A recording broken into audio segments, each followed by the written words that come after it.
Non Gandhi 24 साल बाद कोई नॉन गांधी अध्यक्ष होगा, अब तो ये तय हो गया, आप हो चाहे खड़गे साहब, ये कांग्रेस के लिए कितना अच्छा है नॉन गांधी का होना? देखिए, मेरे ख्याल में नॉन गांधी, जैसे आपने कहा, पहले भी थे नरसिम्हा राव साहब, केसरी साहब, और मेरे ख्याल में नेहरू जी और शास्त्री जी और इंदिरा जी के इनिशियल जमाने में हर साल एक नए नए नॉन गांधी होते थे। तो ये इतनी अजीब सी नहीं, इतनी अद्भुत नहीं है।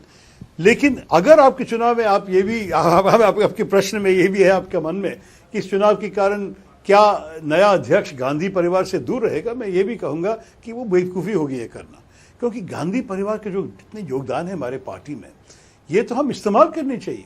जैसे मैं बहुत खुश हूं कि राहुल गांधी अभी चल रहा है, पार्टी के लिए बहुत बेनिफिट मिले उनसे, और अगर चुनाव 17 अक्टूबर को खत्म होगा और भारत जोड़ो यात्रा अगले साल तक चलेगा, तो मेरे ख्याल में पार्टी के लिए बहुत बेनिफिट मिलेगी। और मैं खुद अगर मैं अध्यक्ष बनूं, मैं जाके कहीं और भी उनसे मिल लूंगा, दिखाने के लिए हम एक साथ है इसमें।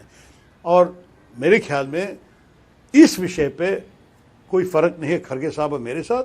हम दोनों चाहते हैं कि गांधी परिवार हमारे पार्टी के जो इतने महत्वपूर्ण रोल है उनका, कि वो कंटिन्यू करे, हमारे साथ रहे और निरंतर वो पार्टी के बहुत महत्वपूर्ण अंग। मैं एकदम सीधा सा हिंदी में सवाल पूछता हूं, आप अध्यक्ष बन गए तो क्या आप हर काम के लिए गांधी परिवार के पास जाएंगे? नहीं, हर काम के लिए बिल्कुल नहीं, गाइडेंस लेंगे। जब उन्हें उनकी जो रोल है उनमें, तो उनके साथ कंसल्ट करूंगा। अगर आप कांग्रेस का एक ऑफिस बेरर होना चाहता था, तो मैं आपसे ही आपको बात करके आपकी कैपेसिटी समझ के मैं आपके साथ काम करूंगा।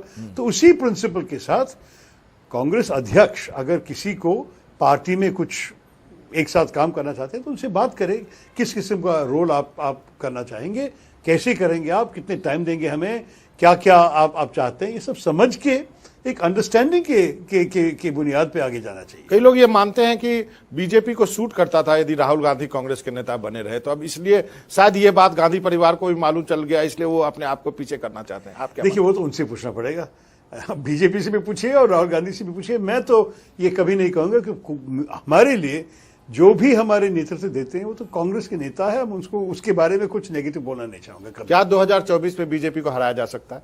मेरे ख्याल में हाँ। कैसे? एक मजबूत कांग्रेस, मजबूत भारत के बारे में बोलेंगे और लोग हमें सुनने के लिए तैयार होंगे, जो अनफॉर्चुनेटली 2019 में नहीं सुनने के लिए तैयार थे।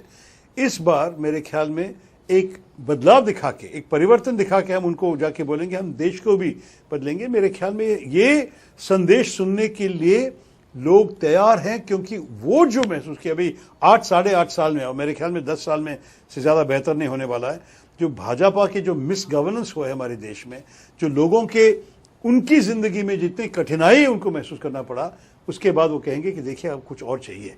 ये इस किस्म का वो जो नोटबंधन से लेके महंगाई तक और बेरोजगारी सब लेके जो हर किस्म के जो भेदभाव हमारे देश में जो कुछ हुआ है, माइनॉरिटीज़ के खिलाफ, दूसरों के खिलाफ, लोगों को जेल में डालना, ये सब तो हम देख चुके हैं। इसके बाद लोग कहेंगे कि चेंज चाहिए, लेकिन शायद कुछ लोग कह रहे थे लेकिन किसको हम चुन लूं? सही बात। तो इसके लिए हम जवाब देने चाहिए कि देखो, मजबूत कांग्रेस है, हमें चुन लीजिए।